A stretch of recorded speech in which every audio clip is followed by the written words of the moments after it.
Hi everybody, I'm Susan Mulvihill. For this week's video, I wanted to share some of my best gardening tips with you.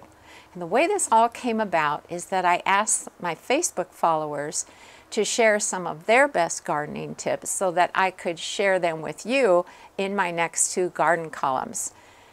I also wanted to make sure that you're aware you can always read my garden columns no matter where you live.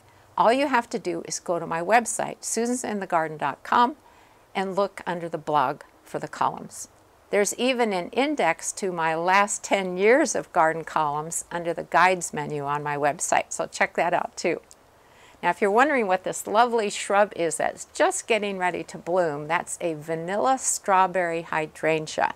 It starts out with sort of vanilla colored flowers, as the name implies, and then it changes to sort of dusty rose flowers later in the summer. It is a real beauty.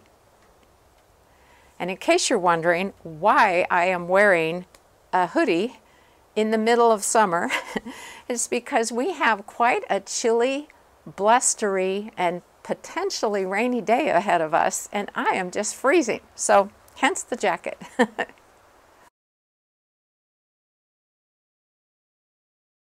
Now, if you like to save money, and what gardener doesn't, I would recommend overwintering your geraniums or pelargoniums so that you don't have to buy new plants year after year after year. You know, for ages I used to just toss them in the compost pile at the end of the growing season and that was that. But, you know, these things are not cheap. So what I do is I overwinter them, and it's a crazy method. I didn't come up with it, but it works. What you do is before a frost in the fall, you take the plants out of their potting soil and you trim off any buds or flowers. You put them into a cardboard box in the dark in a cool area. I use my basement. And then you pull them out in the spring and they start growing again, and here we are. These are Americana coral and they're my favorites, so that's a very good reason to save them from year to year. I think just between the two picket planters that I have, I save close to $40 every spring, and that's just for 8 plants. So it's definitely worth it.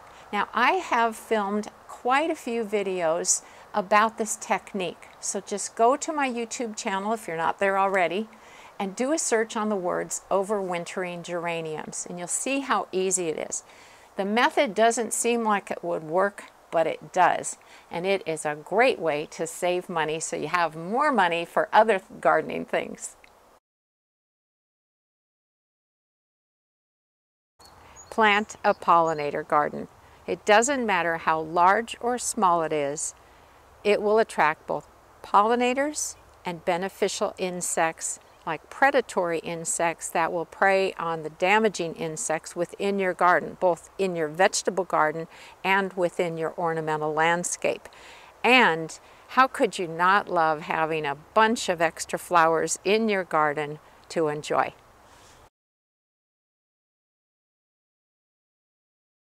When you're mowing your lawn, there's a couple of things to keep in mind. First of all, cut it at a higher level than you normally do, because what will happen is those grass blades that are remaining will help shade the roots of the lawn, and that helps conserve moisture. Also consider grass cycling. That means letting the clippings fall onto the surface of your lawn rather than bagging them up. What will happen is, first of all, as they decompose, they're going to feed your lawn, and so that means you don't have to fertilize, and also you don't have to pay to have those grass clippings hauled away.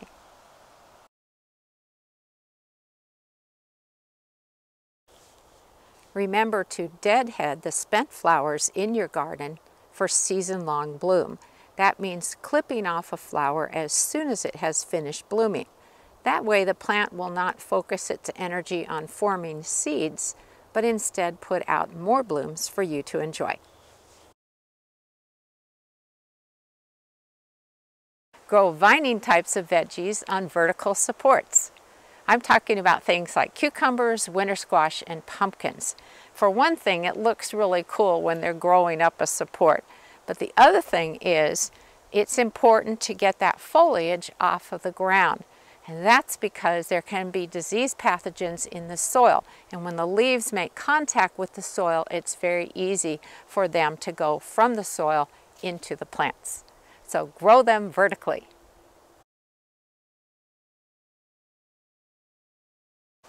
Use drip irrigation or soaker hoses to water your vegetable garden.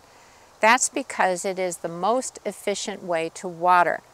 Instead of watering from above where you're getting the plant's leaves wet, which can increase their susceptibility to diseases, the water is going right at the soil surface where the plant's roots can access it. And don't forget to use a timer for your watering system, because then you can set it and forget it. Except when the temperatures in the summer get hotter, you definitely want to increase the amount of water that they're getting so that the plants don't become stressed. One of my best tips is to put a mailbox in your garden, because it really eats up your gardening time if you have to keep running back to the house or a garden shed to get the tool that you forgot. So I have done this years ago and it works so great. Let's see what I've got in here. I've got a pink hammer, and there's a story behind that. That'll be for another day. A mini cobra head weeder. This is my favorite weeding tool. A wooden dibber from England and a larger metal dibber.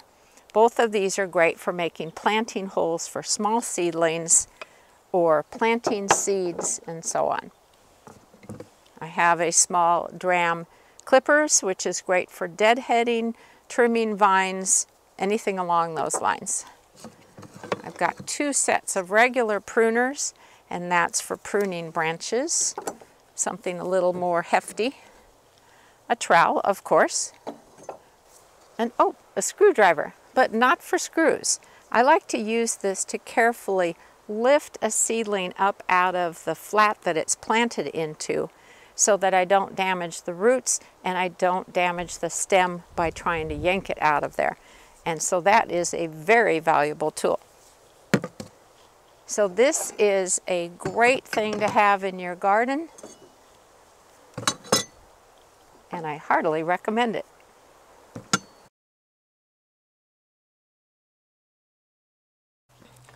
Now, my very best tip is to use a kneeler bench.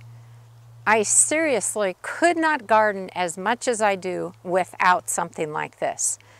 You use your arms to push yourself up off of it and to lower yourself back down onto the kneeler. That saves your hip muscles like you would not believe. And then I can just flip it over if I want to sit to do a job. So maybe like picking blueberries, deadheading flowers, working at something that's more at arm level. I love this thing. So I bought this one at Gardener's Supply. They have it in purple, my favorite color, and all different colors. And you can also find them at garden centers and online. But this should be your #1 tool in your garden, because it does not wear you out when you use something like this.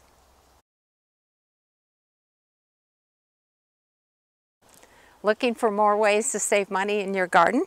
Don't buy any stakes. Take advantage of the branches that you prune off of trees. Now, we have some aspens in our landscape that we planted years ago.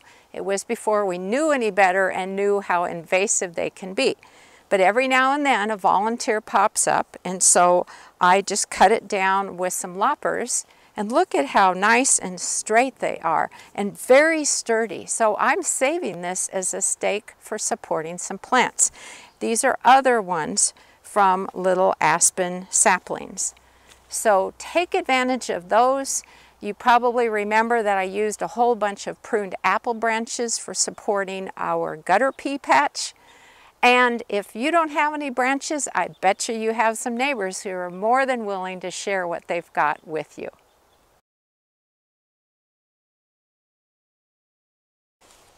It has finally warmed up enough for me to take my jacket off. So I am tickled to tell you that it is raspberry picking season now. And I wanted to show you what we use for picking them because it is so simple and so cool. This is our handy dandy high-tech picking bucket. It's an empty yogurt container, and we punched a hole in each side so that we could attach some twine to it.